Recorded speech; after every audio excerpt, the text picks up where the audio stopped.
নমস্কার, জয়শ্রী গণেশ আপনাদের প্রত্যেককে জানাই স্বাগতম। আলোচনা করছি বৃষ রাশির জাতক জাতিকাদের যাদের গণ হচ্ছে নরগণ, অর্থাৎ রোহিণী নক্ষত্রের জাতক জাতিকাদের। রোহিণী নক্ষত্র চন্দ্র প্রভাবিত নক্ষত্র। এই নক্ষত্রের দেবতা হচ্ছেন ব্রহ্মা। গুরু ব্রহ্মা, গুরু বিষ্ণু। ব্রহ্মা বিষ্ণু মহেশ্বর ত্রিদেবের একজন। আর এই কারণেই রোহিণীর কোয়ালিটি হাজার। রোহিণী চন্দ্রের অন্যতম প্রিয় নক্ষত্রগুলির মধ্যে অন্যতম, এটা নিয়ে কোনো ডাউট নেই। এই রোহিণীর নানা রকম পজিটিভ কোয়ালিটি আছে, আবার সেই কালের নিয়মে কিছু নেগেটিভ কোয়ালিটিও আমরা রোহিণীর মধ্যে লক্ষ্য করতে পারি। অনেকেই বলেন রোহিণীর প্রতীক গরুর গাড়ি, অনেকেই বলেন। আবার অনেকের ভাষায় যে না, রোহিণীর যে আকৃতি সেটা যেন শকট আকৃতির। এই রোহিণীর নক্ষত্রের মধ্যে শুক্রের প্রভাব প্রচুর, চন্দ্রের প্রভাব প্রচুর, আর ব্রহ্মার প্রভাব প্রচুর। আমরা ছোটবেলায় না পৌরাণিক গল্প শুনতাম ঠাকুমার কাছে, দিদিমার কাছে, তাই না? আমরা বারবার শুনেছি যে দেবতারা তারা সব সময় সততার দিকে থাকতেন, আর একদল যাদেরকে আমরা রাক্ষস নামে চিনতাম ছোটবেলায় বা জানতাম, পৌরাণিক কাহিনী অনুসারে শুনতাম, তারা অসৎ কাজ করতে পছন্দ করতেন। এবং রাক্ষসরা যখন অনেক সাধনা করতেন, ব্রহ্মার থেকে তারা বর পেতেন। তাহলে ব্রহ্মার প্রথম কোয়ালিটি কি বলুন তো? এই নক্ষত্রের মধ্যে প্রথম কি কোয়ালিটি চলে আসে? দান করা, বর দান করা। শুধু বর নয়, এখানে তো আর বর আসবে না কথাটা, এখানে হচ্ছে দানি নেচার। আর রোহিণীর সব থেকে নেগেটিভ যদি কোনো কোয়ালিটি থেকে থাকে, অতিরিক্ত হেল্পিং নেচার। রোহিণীকে কেউ যদি বলে ধরে আনতে, রোহিণী বেঁধে নিয়ে আসে, এমন কোয়ালিটি রোহিণীর মধ্যে থাকে। বাট এই অতিরিক্ত হেল্পিং নেচারই রোহিণীর অনেক সময় কাল হয়ে যায়। অনেক সময়, many Times I notice that, যে রোহিণী নক্ষত্র তারা হেল্প করতে পছন্দ করেন, তারা মানুষকে সহযোগিতা করেন, কিন্তু এই সহযোগিতার কোনো লিমিটেশন নেই, এই সহযোগিতার কোনো আদ্য অন্ত নেই। রোহিণী কিছু কিছু ক্ষেত্রে অতিরিক্ত মাত্রায় আমি লক্ষ্য করেছি তারা হেল্প করে, এবং যে মানুষটি হয়তো সাহায্যেরও আমি বলবো অধিকারী বা অধিকারিণী নন, যে সাহায্য তাকে করা উচিত এরকম নন, সেই মানুষটিকেও কিন্তু রোহিণী হেল্প করে। তাই রোহিণীকে বুঝতে হবে হুম ইউ ক্যান হেল্প, কাকে আপনি সহযোগিতা করতে পারেন, অ্যান্ড হুম ইউ নট, কাকে নয়। কাকে আপনি সহযোগিতা করতে পারেন এবং কাকে নয়, কাকে করা উচিত নয়, এটা বুঝতে হবে।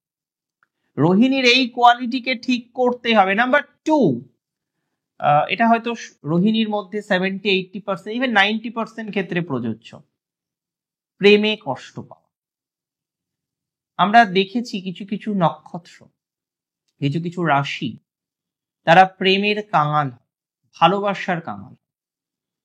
কিচ্ছু লাগবে না তাদের, 1000 টাকা, লক্ষ টাকা, কোটি টাকা, ব্যাপক কিছু, বিশাল বড় বাংলো, বিশাল বড় গাড়ি, নাথিং দে ওয়ান্ট।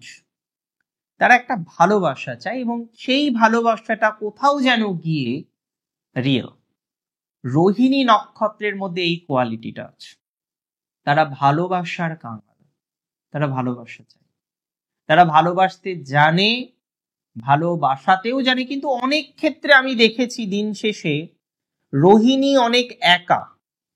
দিন শেষে রোহিণী নক্ষত্রের জাতক জাতিকাদের একাকিত্বের মধ্যে জীবন কাটে, অনেক ক্ষেত্রে একাকিত্বের মধ্যে জীবন কাটে। হাজার মানুষ তাদের সারাউন্ডিংসে থাকলেও কোথাও যেন গিয়ে তাকে সেই একাকিত্বের ফিলিংসটা দিয়ে যায়। প্রকৃত ভালোবাসা বা লাভ কন্টিনিউ করার ক্ষেত্রে তাকে নানা রকম প্রেশারের মধ্যে পড়তে হয়। তো দিন শেষে রোহিণীর ভালোবাসাতে আবার কি সংশোধন আছে? সংশোধন আছে। একই মানুষকে বারবার বিশ্বাস করাটা আপনার জন্য নেগেটিভ। আপনারা অনেক সময় একই মানুষকে বারবার সুযোগ দেন।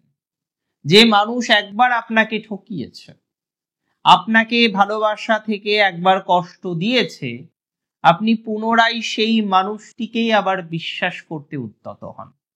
আর এই কোয়ালিটিটা আমি মোটেই মনে করি না পজিটিভ।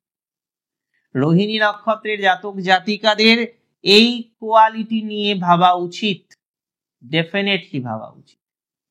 যে কোনো একজন মানুষ যে আপনাকে ভালোবাসে না, আপনি তাকে ভালোবেসে চলেছেন, কিন্তু আপনি এত কিছু জেনে বুঝেও সংশোধন করছেন না। It's totally your false. এটা আপনার একটি ভুল, এটা ম্যানেজ করুন। আমি অনেক ক্ষেত্রে দেখেছি যে রোহিণীর মধ্যে ক্ষমাশীল নেচারটা বেশি। দেখুন, ক্ষমা তো পরম ধর্ম, কিন্তু ওই ব্রহ্মার কোয়ালিটি।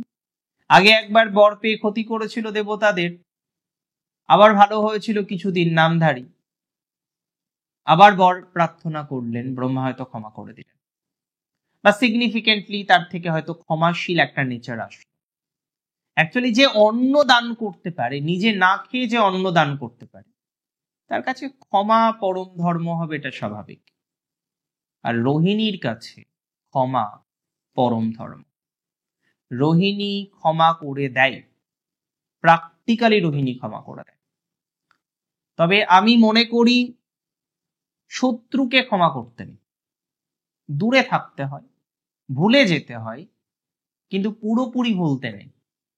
রোহিণীর এই কোয়ালিটিটাকে ঠিক করতে হবে, যে শত্রুকে, যে আপনার জন্য ক্ষতিকারক, যে আপনার জন্য নেগেটিভ, যে আপনাকে বারবার কাঁদিয়েছে, সেই মানুষটিকে ক্ষমা করবেন না প্লিজ।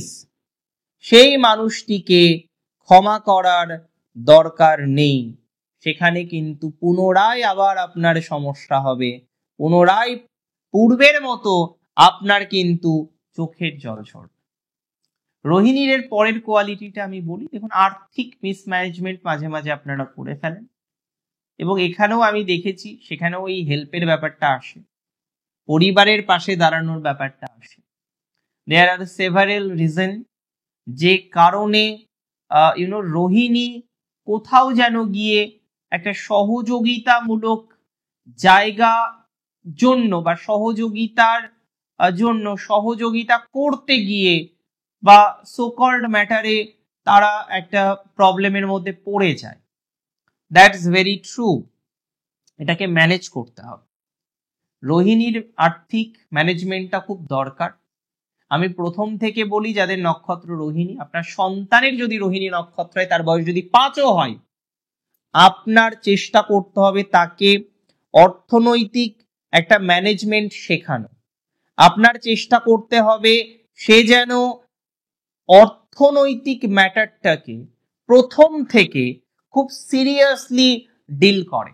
সে যেন আর্থিক বিষয়টাকে একটা আলাদা মাত্রায় দেখে, মানে যেন ম্যানেজমেন্ট করতে শেখে, এবং কোথায় হেল্প করবে কোথায় হেল্প করবে না সেটা যেন প্রথম থেকে রিয়েলাইজ করতে পারে। আপনার সন্তানকে দেখুন, আমরা সন্তানকে কখনোই ভুল শিক্ষা দেব না।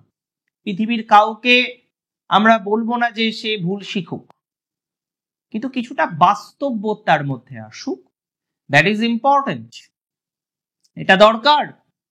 তাই আমি মনে করি রোহিণীর এই জায়গাটাকে কিন্তু তৈরি করতে হবে। অ্যান্ড দ্য মোস্ট ইম্পর্টেন্ট, বিপদে ভেঙে পড়া। শুনতে অবাক লাগলেও এটা ঠিক যে হ্যাঁ, তারা আবার রুখে দাঁড়ায়, তারা সাময়িক বিমর্ষ হয়ে পড়ে আবার নিজেকে সেই জায়গায় নিয়ে যায়। That's true, I can accept that. But প্রথমে ভেঙে পড়ে, হয়তো কারোর সাহায্যও চাই, বাট পায় না, বা পেলেও তারা পরে কোথাও যেন গিয়ে তাদেরকে ইউটিলাইজ করতে চায়। তো রোহিণীকে আমি একটা কথাই বলবো, all Rohini are blessed people. ঈশ্বরের আশীর্বাদে ব্রহ্মার আশীর্বাদে আপনারা ভূমিষ্ঠ হয়েছেন। অল দ্য নক্ষত্রা প্রত্যেকে কিন্তু ব্লেসড, কোনো না কোনো ভাবে ব্লেসড। সো নিজেকে হীনমন্য প্রতিপন্ন করবেন না, হীনমন্যতায় ভুগবেন না। ইউ হ্যাভ দ্য ক্যাপাসিটি, আপনার মধ্যে ক্যাপাসিটি আছে। You have the capacity to manage, এতটুকু কিন্তু সিওরিটি দিতে পারে। ভালো থাকুন আপনি, সুস্থ থাকুন, সমৃদ্ধিতে থাকুন, আপনার জন্য শুভকামনা রইল। শেষ করি আজকে এখানে। জয় শ্রী গণেশ।